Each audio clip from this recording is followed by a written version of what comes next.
दोस्तों नमस्कार। धमतरी जिले में आतंक तेंदुओं का लगातार बढ़ते जा रहा है। इस पूरे मामले को लेकर हमारे बीच आज जिले के वन मंडलाधिकारी श्री कृष्ण जाधव जी हमारे साथ मौजूद है। आइए हम उनसे जानने का प्रयास करते हैं कि अचानक जिले में तेंदुए का आतंक कैसे बढ़ा, इसके बचाव कैसे किया जा सकता है। सबसे पहले साहब आपका स्वागत है धमतरिया के गोठ में। सर, पिछले एक महीने में आदमखोर तेंदुए के आतंक से 2 बच्चों की डेथ हो गई है, 4-5 लोग घायल हो चुके हैं। अचानक जिले में तेंदुए का आतंक कैसे बढ़ गया सर, इसको लेकर? मुझे लगता है ये अचानक नहीं है। जिले में तेंदुओं की काफ़ी तादाद में तेंदुए हैं। हर क्षेत्र में, जैसे हम धमतरी रेंज का ले ले तो हमारा डुबान क्षेत्र हो या गंगरेल के जो लगा हुआ जो जंगल है, वहाँ पे 8 से 10 तेंदुओं का बार बार रिपोर्ट होता है। वैसे केरेगांव हो, उत्तर सिंहपुर हो, साउथ सिंहपुर हो, दुगली क्षेत्र में हो या सिहावा नगरी और हमारा बिरगुडी रेंज का जंगल हो, हर जगह पे तेंदुओं की संख्या काफ़ी तादाद में तेंदुए है। और घटनाएं मुझे लगता है सिर्फ ये संयोग है कि लगातार हुई है। बीच बीच में कुछ मवेशियों के मारे जाने की घटनाएं हमारे पास आती रहती है और हम उस पे मुआवजा भी देते हैं, तो हमें पता है कि किन क्षेत्रों में तेंदुए हैं। जो घटना अभी हुई है, जो बच्चे के उसमें डेथ हुई है, वो थोड़ा नहीं होना चाहिए था, क्योंकि तेंदुआ जो है इन जनरल उसका हम बिहेवियर देखेंगे तो वो ह्यूमंस पे, मानवों पे अटैक नहीं करता। वो देखेगा अपने से कम हाइट पे या अपने बराबर के हाइट पे के प्राणियों पे ही अटैक करता है। और कभी कभार वो छोटे बच्चों पे अटैक करता है क्योंकि छोटे बच्चों की हाइट कम होती है।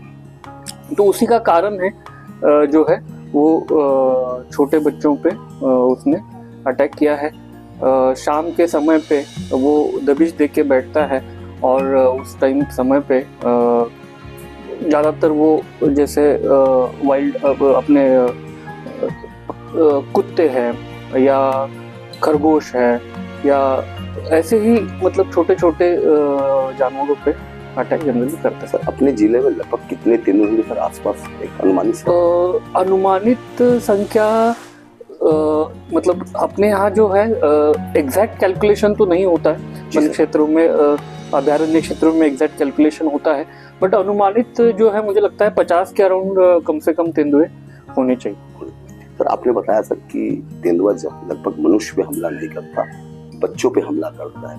तो जो अभी जो अचानक जो घटनाएं घटी, उसके पीछे कहीं ऐसा लगता है कि मनुष्य का छेड़छाड़ भी कई बार हवाई नहीं बढ़ता। कई बार क्या होता है, जो वन्य प्राणी होते हैं उनको मनुष्यों के द्वारा, आदमी द्वारा छेड़छाड़ किया जाता है। कहीं उसकी परिणति तो नहीं है कि उसके वजह से भी वो हमला कर रहा है?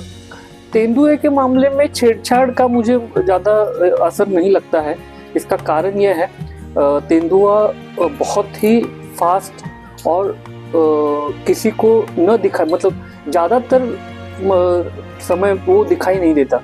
वो हम ऐसे कहते हैं कि हम जंगल में या उसके क्षेत्र में, जिस क्षेत्र में तेंदुआ है वहाँ पे अगर हम हैं तो वो आपकी हर मुंह को देख रहा है, लेकिन जो हम उसको नहीं देख पाते। अगर वो खुद चाहे हमें देखना तभी हम उसको देख पाते।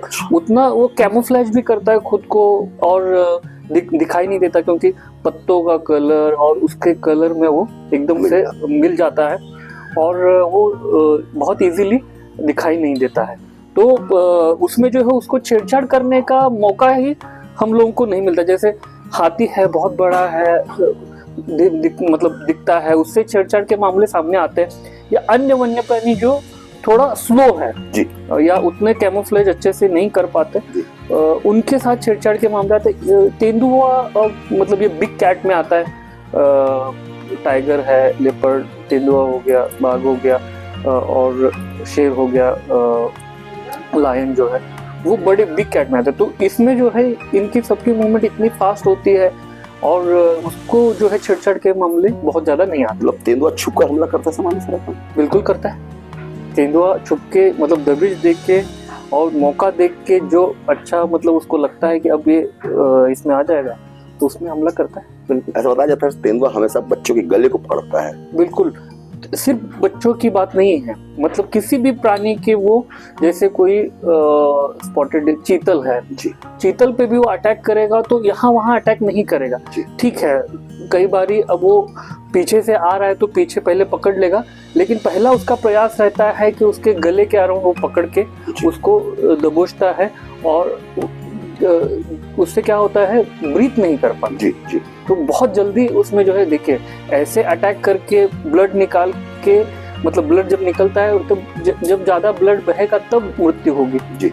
लेकिन ऐसे जब गले में पकड़ता है तो सांस ही लेना उसका मुश्किल हो जाता है, तो जल्दी वो मारने का उसका तरीका रहता है, तो उसमें जो है वहाँ पकड़ लेता है। सर आपको बताया सर तेंदुआ बच्चों पे ज्यादा हमला करता है, लेकिन अभी देखा गया एक बुजुर्ग पर हमला किया गया, अभी 4-5 लोगों में जो सोए लोगों पे हमला किया तेंदुआ ने, उसको लेके क्या मानते हैं सर, वो कैसे हमला होता है? जैसे कि बच्चों के अलावा बुजुर्गों में भी हमला हो रहा है सर। उसका रीजन मुख्यतः वही है, देखिए वो देखता है अपने देखने की जो लाइन ऑफ उसकी साइट है उस पे देखता है। अब कोई सोया हुआ है, आंगन में सोया हुआ है, नीचे सोए हुए हैं, तो उसको वो दिखेगा कि उसकी हाइट ज्यादा नहीं जी, उससे बहुत मतलब ज्यादा हाइट वाले प्राणियों पे वो हमला नहीं करेगा, उसका वो नेचर है जी। अब सोए हुए वाले में उस स्थिति में क्या है कि उसको वो समझ सोए हुए हैं तो उसकी हाइट का उसको अंदाजा नहीं आता जी, कितने लंबा है जी, वो मनुष्य प्राणी जो भी है कितने लंबा, तो उस स्थिति में वो सोए वाले पे अटैक करता है। तो इसमें ये बहुत बड़ी मतलब इम्पोर्टेंट बात ये रहती है, जो सावधानी हमें बरतना है वो है कि आंगन में नहीं सोना। अच्छा जी सर, ठीक है, जहाँ पे भी हम सो रहे रूम में सोए, ऊपर बेड पे सोए, और आंगन पे जो है आंगन में बाहर खुले में बिल्कुल नहीं सोना है, उससे मतलब खतरा हमारा बढ़ रहा है। जी जी जी ठीक है। बच्चों को शाम को अंधेरे में जैसे होने लगता है तो बच्चों को अकेले में बाहर मत छोड़ो जी, जी। नहीं छोड़ना है, वो सावधानी हमें बरतना होगा। मतलब देखिए हमारा वनांचल क्षेत्र है, वन्य प्राणी वन में रहते हैं, तो एक सह अस्तित्व बनाना जरूरी है जी। हम लोगों को वन्य प्राणियों के साथ कैसे रहना है वो भी हमको सीखना पड़े जी, जी। जैसे समय में बदलाव में उनके भी मतलब हैबिट्स जो है वो बदल रहे, हमारा भी जैसे परिवेश सब चेंज हो रहा है, बदलाव आ रहा है, तो उस हिसाब से उस बदल के साथ उनका बिहेवियर को भी हमको सीख के उनके साथ वैसे रहना पड़ेगा, तभी वो सह अस्तित्व बनेगा जी। सर अमूमन ये देखा जा रहा है कि जंगल का अस्तित्व भी विकास के नाम पे कहीं ना कहीं विनाश हो रहा है सर। मेरी जानकारी में सर अभी जो 6 लेन बन रहा है सर रायपुर से विशाखापट्टनम, केकरा खुली के पास जो काफी घना जंगल था उसको सड़क बनाने के नाम पे तोड़ दिया गया, जिससे वहां पे जो वन प्राणी रहते थे उनके साथ उनकी रहने की समस्या आ गई। तो कहीं ना कहीं सर ये भी एक मामला आ सकता है सर कि विकास के नाम पर जो विनाश हो रहा है सर। निश्चित रूप से हमें देखिए विकास तो हमारा मतलब इस परिवेश में हम विकास को तो रोक नहीं सकते जी, विकास के बिना हम आगे बढ़ ही नहीं पाएंगे, तो विकास तो जरूरी है, वो इंडिस्पेंसिबल है। हमें सिर्फ ध्यान ये रखना है मतलब विनाश रहित विकास कैसे हो सकता है, तो विनाशहीन विकास बोल सकते हैं उसको कैसे हम ला सकते हैं, या शाश्वत विकास जो बोल सकते हैं, नेबल डेवलपमेंट जो बोलते हैं, उस दिशा में कैसे जा सकते हैं उसको ध्यान देना चाहिए। और मुझे लगता है शासन लगातार उस पर प्रयास भी बहुत सारी रणनीतियाँ आ रही है, जो जैसे मैं अपने जैसे बात छेड़ी भारतमाला 6 लेन रोड की, तो जगह जगह पे आप देखेंगे कि जहाँ जहाँ पे वन्य प्राणियों की मूवमेंट पहले देखी गई है, मार्क किए गए हैं, वहाँ पे अंडरपास, अगर रोड ऊपर से जा रहा है तो अगर साइड वाला जमीन नीचे है तो नीचे से अंडरपासेस रहेगा, और अगर कहीं कहीं पे रोड नीचे से गया है, आपका जो वहाँ का लैंडस्केप ऊपर से है तो ऊपर से ओवरपासेस जी, तो बहुत सारे अंडरपासेस ओवरपासेस डेवलप किए जा रहे हैं। मुझे लगता है उसी को हम बहुत अच्छे से और कैसे इस रणनीति को अपना सकते हैं जिससे विन विन सिचुएशन बने, विकास के उसमें भी हम पीछे ना पड़े, और हमारे जो वन्य प्राणी हैं, जो हमारी वाइल्ड लाइफ है, उसको भी हम उसका भी कोई नुकसान ना हो, उसको हम विकसित करने के प्रयास में ही हमें काम करना पड़ेगा। सर विकास तो जरूरी सर, क्योंकि बिना विकास, लेकिन विकास के पहले उनकी व्यवस्थापन की भी कार्रवाई होनी चाहिए। ऐसा नहीं लगता सर कि कहीं ना कहीं जो केकरा खोली का जो जंगल रहा है, मैं गया नहीं सर, लेकिन मैं ग्रामीणों से लगातार बात हो रही है, उनका कहना है कि केकरा खोली के जंगल को जो पूरा नेस्तनाबूद कर दिया गया, उससे वहाँ पे जो वन प्राणी रहते थे वो न कहीं लोग शहरों की आ रहे हैं, और उसके बाद से घटनाएं बढ़ी है। लोगों ने, मुझे जानकारी सर, कुछ लोगों ने अपने घर के सामने करंट लगा दिया है, ये भी जानकारी था कि कहीं ना कहीं लोग डर के मारे कर रहे हैं, लेकिन सर ऐसा लगता है कहीं ना कहीं व्यवस्थापन जो होना चाहिए नहीं हो पाया सर, इसको लेके क्या होता है? नहीं, बिल्कुल व्यवस्थापन के मामले में निश्चित आपने सही बात छेड़ी है। हमको मतलब प्राथमिक दृष्टया पहले उसी को ध्यान देना जरूरी है। इन मामले में भी हम जो भी कुछ कर सकते हैं उसमें निश्चित रूप से मैं पुश करूंगा, और इस परियोजना के माध्यम से भी और अन्य कहीं किसी भी जो भी फंड्स हम उपलब्ध हो उस पर हम निश्चित वर्क करेंगे। सर रेस्क्यू करने जब जाती है सर फॉरेस्ट टीम, तो क्या धमतरी में है सर कि रायपुर से बुलाना पड़ता है, और रेस्क्यू करने टीम को क्या क्या परेशानी झेलनी पड़ती है? जैसे बताया सर कि पूरी पब्लिक आ जाती है, उसके जैसे काफी तकलीफ होता है, तो सर ये अपने धमतरी में टीम है कि रायपुर से बुलाना पड़ता है sir rescue team? Rescue team हमारा लोकल लेवल पे अपना रेस्क्यू टीम रहता ही है। जैसे हमने पिछली बार सिहावा में जो एक लेपर्ड रेस्क्यू किया था, हमारा पूरा लोकल टीम ही पूरा काम किया था, जो हमारे कुछ अच्छे बीट गार्ड्स उनको वेल ट्रेंड है रेस्क्यू करने के लिए, तो उनका काम करते हैं। लेकिन जहाँ पे ट्रैंक्विलाइज करने की बात होती है जी, उनको ट्रैंक्विलाइज करके रेस्क्यू करना पड़ता है, तो ट्रैंक्विलाइज करने के लिए हमारे रायपुर से वहाँ पे एक्सपर्ट की टीम है, वो वहाँ से आते हैं। हम जब भी हमारी जरूरत है, क्योंकि रायपुर पास है, तो तुरंत हमें उनका लाभ जो है मिल जाता है, तुरंत वो आ जाते हैं। कल जैसे हमने बताया तो पूरी तुरंत टीम आया और उन्होंने रेस्क्यू करके वो ले गए। उनको कैसे, मतलब आसानी तो कोई चीज नहीं सर, रेस्क्यू करना भी आसानी, उनको क्या प्रमुख समस्या आती है सर? प्रमुख समस्या मैं बताऊंगा कि एक सबसे बड़ा प्रमुख समस्या ना मॉब मैनेजमेंट ही होता है जी। हमारे यहाँ जैसे कहीं पे वन्य प्राणी कहीं पे फंस जाता है, उसके रेस्क्यू टीम जब रेस्क्यू का काम करने लगती है, तो सबसे बड़ा इशू मुझे लगता है मॉब को मैनेज करना ही रहता है। लोग जो है उनकी वो भी रहती है कि देखना है। जनरली मैं जैसे बताया था, लेपर्ड इन जनरल आपको नहीं दिखता, एक बारी टाइगर इजीली दिखेगा, लेकिन लेपर्ड दिखता है। अगर जंगल में लेपर्ड है, टाइगर है, आपको लेपर्ड टाइगर पहले दिखेगा, लेपर्ड नहीं दिखता है। तो वो भी थोड़ी वो रहती, मतलब उनकी देखने की इच्छा रहती है कि क्या है कैसे है, उससे भी थोड़ा होता है। तो एक बड़ी समस्या वो रहती है। बाकी अन्य समस्याएं बहुत मायने मतलब ज़्यादा बड़ी समस्याएं नहीं रहती। जैसे कहीं पे एकदम ऐसी जगह पे फंस गया है जहाँ पे हम भी नहीं जा पा रहे, ऐसे कुछ हर वो केस बाय केस वैरी भी करता है, अलग अलग रहता है। एक कुछ जगह पे बहुत इजीली हो जाता है, जैसे कल वाला जगह इजी था, रोड से लगा हुआ था, हम पूरा हमारा गाड़ी वहाँ तक पहुँचा, और ऊपर से जो है शीट हमने थोड़ा साइड पे करके उसको डार्ट किया ट्रैंक्विलाइजिंग गन से, डार्ट करके 3-4 मिनट में वो बेहोश हो जाता है, सो जाता है, सेडेटिव रहते हैं उसमें, तो सो गया। एक बार हमने उसको ऊपर से ही थोड़ा उसको छड़ी से उसको हिला के देखा, वो सुनिश्चित किया कि वो सो रहा है जी।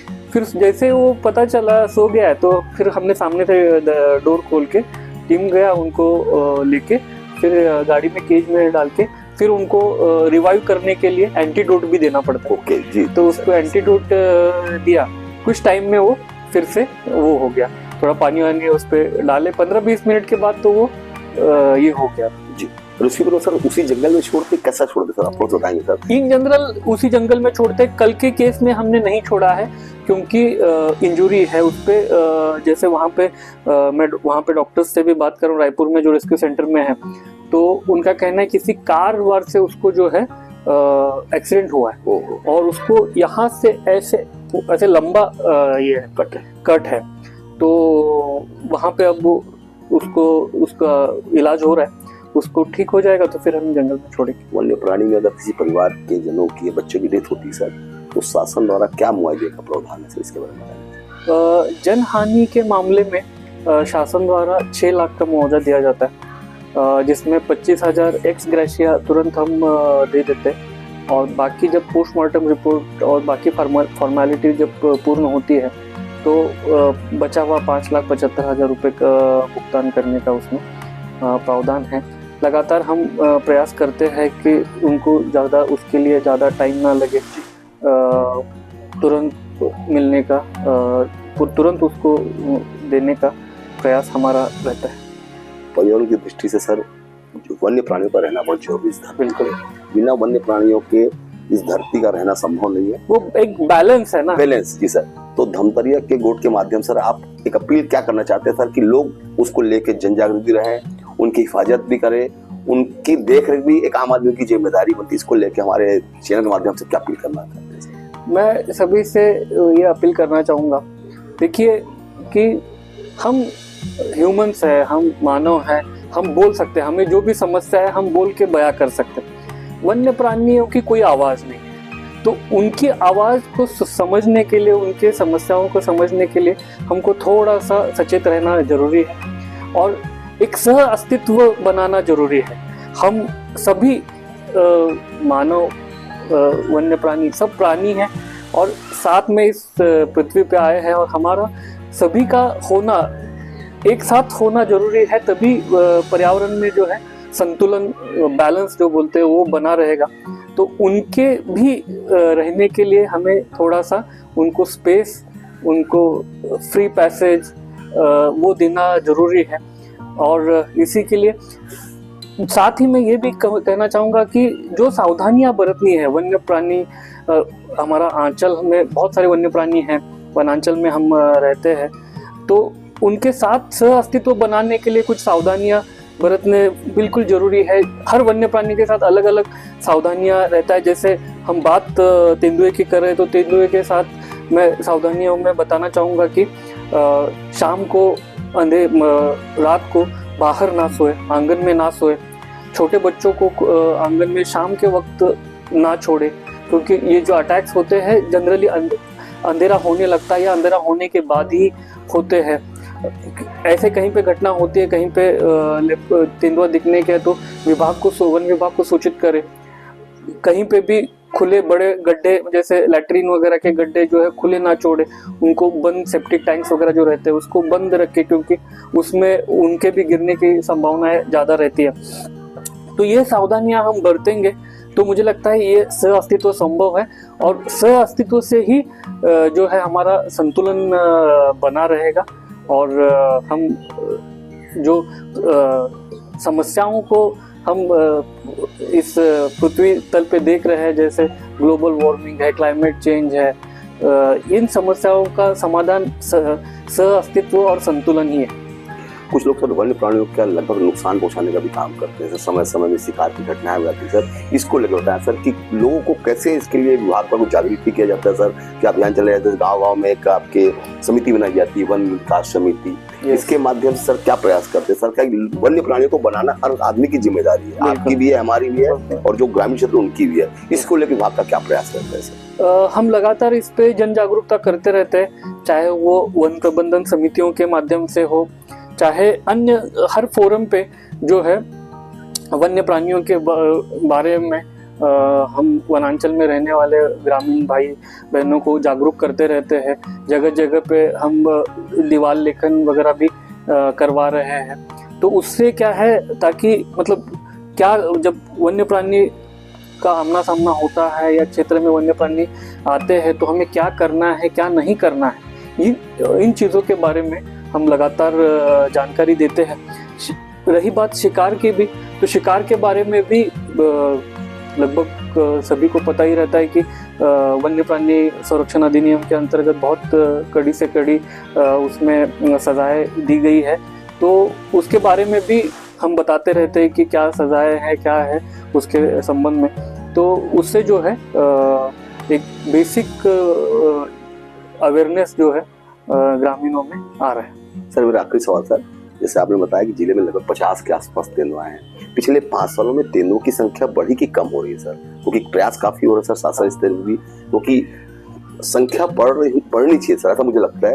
तो सर पिछले 5-7 सालों में बढ़ी है सर कि संख्या कम हुई सर आपके जानकारी? मेरी जानकारी के अनुसार, मेरा जो अनुमान है उसके अनुसार तेंदुओं की संख्या लगातार बढ़ रही।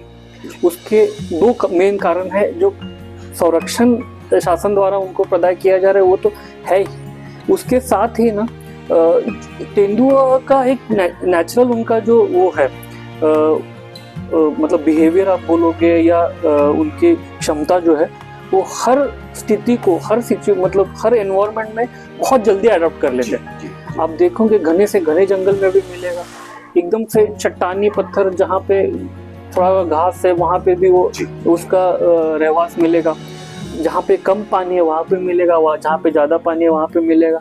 कुछ भी मतलब तेंदुए का ऐसे है वो सरवाइव करने के लिए, जीने के लिए थोड़ा मतलब छोटा से छोटा आपका मैं बताऊंगा रैट्स वगैरह जो रहते हैं उसको भी खा के वो सरवाइव कर लेगा।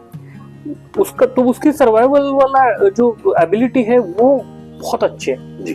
तो उसका भी एक मेन रीजन है कि तेंदुए की संख्या सिर्फ छत्तीसगढ़ में नहीं, सिर्फ धमतरी में नहीं जी, धमतरी के बाहर, छत्तीसगढ़ के बाहर हर राज्य में तेंदुए की संख्या लगातार बढ़ रही है। औसत आयु कितनी सर? तेंदुए की औसत आयु क्या होती है सर? क्या माना जाता है सर? 10 to 13 years maximum. हाँ,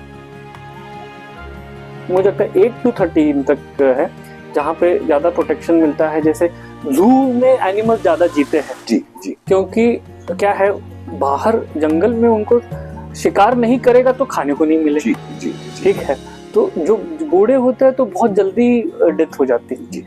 वैसे स्थिति जू में नहीं रहती। जू में उनको पूरा टाइम खिला, उनका जो डाइट है एक तो कितना कब खिलाना है पूरा स्केड्यूल। जंगल में क्या है जब शिकार करेगा तब मिलेगा, नहीं मिला तो शिकार भूखा रहना, वो उस टाइप का नहीं है उनका। तो रूटीन डाइट डिसाइड है, तो वो वहाँ पे 2 साल 3 साल हर जानवर जी, चाहे वो बाघ हो, टाइगर हो, लायन हो, उनकी जंगल में लाइफ और यहाँ पे वो फर्क पड़ता है और वो उम्र ज्यादा जीते हैं जू जी।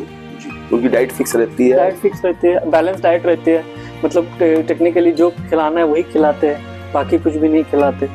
तो वो थोड़ा सा ये रहता है और टाइमली मिलता है खाना जी सर। जंगल में जब तक शिकार नहीं करेगा कहाँ से मिलेगा सर? तेंदुआ ताजा मांस खाना पसंद करता है कि शिकार किया वो भी मांस खाता है सर? इसके बाद मेरे सवाल आ गया sir. In general wild animals जो मतलब प्रेडेटर्स है वो शिकार किया वाला खाते हैं, वो जरूरी नहीं, ताजा उनके लिए बहुत ज्यादा मायने नहीं रखता है। खुद शिकार किया हुआ मांस जो है वो 2-3 दिन तक खाते हैं, उससे ज्यादा भी कभी कभी खाते हैं, वैसे कुछ ये नहीं रहता। और लेकिन मरा हुआ जनरली नहीं खाते मतलब क्योंकि उनको समझ में मतलब सेंस बहुत अच्छे रहते हैं। किसी डिसीज से मरा होगा वो उसका भी एक रीजन रहता है, वो नहीं खाते जनरली। लेकिन जिसे शिकार करते हैं तो उसको खाते हैं, लंबे खुद का शिकार का ज्यादा खुद का शिकार करते हैं, किसी का शिकार पे अटैक भी करते हैं, जरूरी नहीं है कि खुद का ही हो, किसी का शिकार भी है किया हुआ तो उसको भी थोड़ा झगड़ा टाइप चलता रहता है जी जी सर। चलिए बहुत बहुत धन्यवाद सर, थैंक यू। आपने थैंक यू।